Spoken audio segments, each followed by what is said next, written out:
त्यांनी प्रेमाने जीवावर काम केलं. टीका करायला काही आपल्याला येतं अख्खं काम करावं लागते.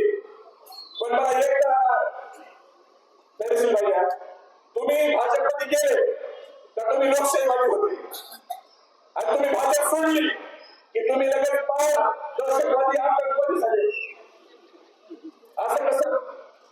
म्हणजे भाजपमध्ये असताना विजयदादा कुटुंबालाही चांगलं आणि जसं मला अनेक व्हिडिओ केला तरी हातात घ्यावा लागेल लोकसभेला की आपल्या बंगल्यावर लगेच गिरीश महाजन चंद्रकांताला राहण्याची मग कोणी एवढं वाईट कशाला पाय पडायला घेत असेल आपल्यावर काहीतरी ठरवलं ते चांगले का वाईट आहे.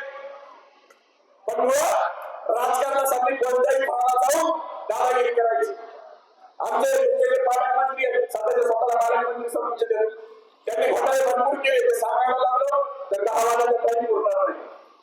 पण त्याचा एक कोविडचा घोटाळा आहे दादा कोविडचा घोटाळा ज्या घोटाळ्यात हायकोर्टाने ताशेरे केले तो घोटाळा कमालाचा आहे. 200 मिळालेल्या लोकांनी कोविड आला म्हणून परत व्हायला लागलं त्यांना परत प्रोजेक्ट पार्टीच्या कोविड सेंटर मध्ये येऊन इलाज घेतला आणि नुसता इलाज घेतला नाही तर चालेला तो भत्ता आहे जो भत्ता कधी कधी दिला जातो तो भत्ता देखील त्या सगळ्या मेलेल्या 200 लोकांनी उचलला आणि कोर्टात हायकोर्ट म्हणलंय पोलिसांना गुन्हा दाखल करताय ते जयकुमार कोरेगाव गुन्हा दाखल करायला उशीर झाल्यावर हायकोर्टाचा फक्त मी तुम्हाला एक पॅरेग्राफ वाचून दाखवतो. तपास अधिकाऱ्याला हायकोर्ट काय म्हणलंय न्यायालयाच्या आदेशावरून वरून पोलीस ठाण्याचे पोलीस निरीक्षक घनश्याम सुरवणे कोर्टात हजर राहिले होते. खंडपीठानं कठोर भूमिका घेतात ते कोर्टातच घामाघूम झाले. एसी सुरू असताना तुम्हाला एकट्यालाच एवढा भाव का सुटला असा सवाल न्यायालयाने सुरवणे यांना केला. पोलिसांचे उत्तर कचऱ्याच्या डब्यात फेकण्यासारखं असं मी सांगत नाही ते हायकोर्ट सांगतंय. त्याच्यावर आणि हे असले भ्रष्टाचार करणारी लोक दहशतवादी करणारी लोक ते येऊन आपल्याला सगळं मार्गदर्शन करायचा.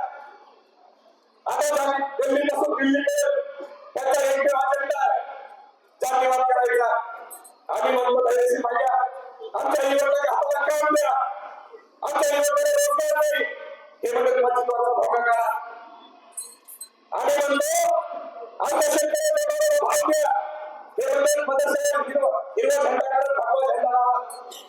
आम्ही म्हणतो शेतकऱ्यांना त्या ठिकाणी पैसे मिळत नाही जीएसटी वाढली महागाई वाढली हे म्हणजे हिंदू खतरे में आहे.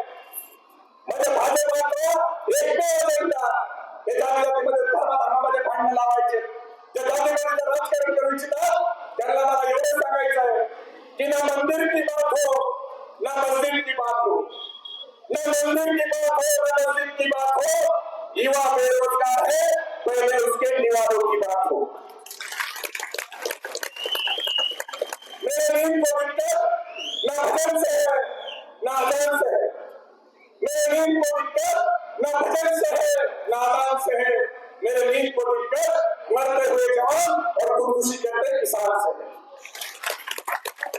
आज शेतकरी आत्महत्या करतोय या सरकारकडे त्याच्याकडे बघायला वेळ नाही आणि हे दोन आमचे दादा घेतले लाटकर साहेबांनी ते भारतीय जनता पार्टीचे चिरकुटे ते उठले की मुस्लिम समाजाला शिव्या देतात. तुम्ही म्हणलेलं लाटकर साहेब त्यांना सहमती आहे का ते भाजपला सहमतीशिवाय करू शकत नाही. आता एक नवीन पार्टी आहे की तुम्ही चांगले कुठले आपले सगळे कुठले काही चांगले नसते राजकारणात. एक पार्टी आपली चोरलेली त्या चोरलेल्या पार्टीचे राष्ट्रीय अध्यक्ष झाले अजितदादा ते म्हणतात की मी छत्रपती शिवाजी महाराज शाहू फुले आंबेडकरांच्या विचाराला मानणारा माझा पक्ष आहे म्हणून मला मत करा. सेक्युलर मध्ये माझ्यासोबत राहिले पाहिजे.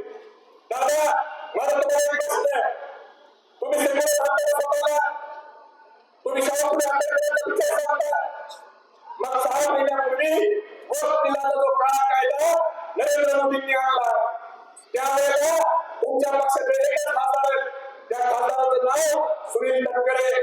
त्या सुनील तटकरेंनी मतदान केलं त्यांनी नरेंद्र मोदींच्या बाजूने वोट बिलाच्या बाजूला मतदान केलं. अरे आमच्या पवार साहेबांच्या पक्षाचे 8 खासदार आहेत त्यात आमचे धैर्यशील भाई ते खरे सेक्युलर होते म्हणून त्यांनी वोट बिलाच्या तटकरे कायद्याच्या विरोधात मतदान केलं. आमचा उद्धव ठाकरे मतदान केलं. तेव्हा तुमची नरेंद्र मोदींच्या घरात मतदान करायची तुम्ही नाही करू शकत. आमच्या सगळ्या लेखा आमच्या नदीबद्दल करतो, आमच्या बहिणीबद्दल करतो, हिंदू मुस्लिम समाजामध्ये बेस्ट निर्माण करायचं काम करतो. जर तुम्ही सेक्युलर असता तर तुमची हिंमत झालेल्या सगळ्या पेपरमाता पक्षातून करायची.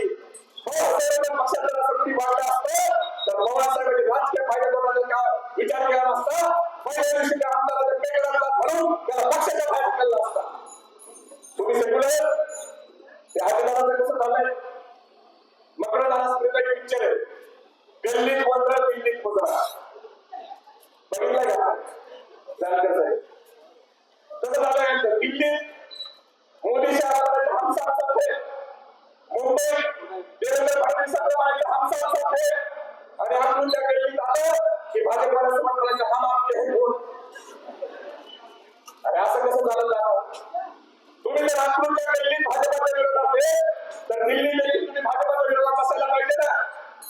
तिकडे हम साथ साथ है, तिथे हम आपके हैं कोण असं करत झाला.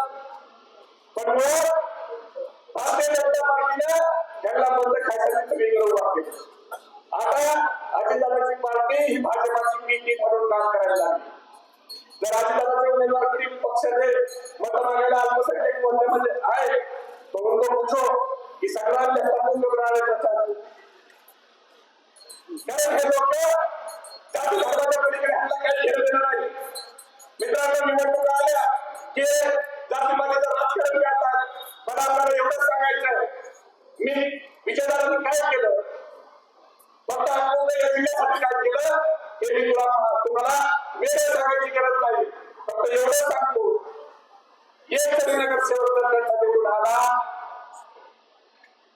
एक तरी 25 तरी नगरसेवक नगराध्यक्ष आपला आला तरी माझे 10,000 रुपये बोलत देतो. एवढी काळजी घ्या. 26 पैकी 26 नगरसेवक नुसते निवडून आणू नका, तर समोरच्या डिपॉझिट झालं पाहिजे अशा पद्धतीने मतदान. कारण आपण मतदान करण्याचं आपण आहे खोटं सांगण्याचं हे लोक करतात ज्या लोकांनी आपल्यासाठी गाडीचं काम केलं नाही. जानकर साहेबांसारख्या माणसाला सोडून रामभाऊ तुम्हाला तिकडून आणून त्यांनी खांद्यावर आमदार केलं. राम तुम्ही चला तुम्हाला त्याच्यासाठी सांगितलं की सांगायचं नाही काहीतरी सांगायचं. म्हणून मी म्हटलं ना ते इथं येऊन कसं गप्पा मारतात ना जानकर साहेब, त्या आमच्या मित्रांनी त्यांनी काय केलं हे सांगायला पाहिजे आणि तुम्ही त्यांना विचारायला पाहिजे. कारण आपल्याला त्यांनी आमदार केलं त्यावेळेला ते चांगले होते. जर त्यांची दहशतवादी असती तर तुम्ही आमदार एवढा नवीन लोकांना झाला असता का, तर झाला नसता. याचं भान ठेवा आणि याच्या 2 तारखेला तुतारी वाजवणारा माणूस आणि मशाल या चिन्हावर मतदान करून समोरच्याचा डिपॉझिट जप्त करणार का. एवढा कमी आवाज आमचे जे लोक आहेत मित्र कंपनी सगळ्याला काय तुम्ही ऐकायला येते. तुम्ही जरा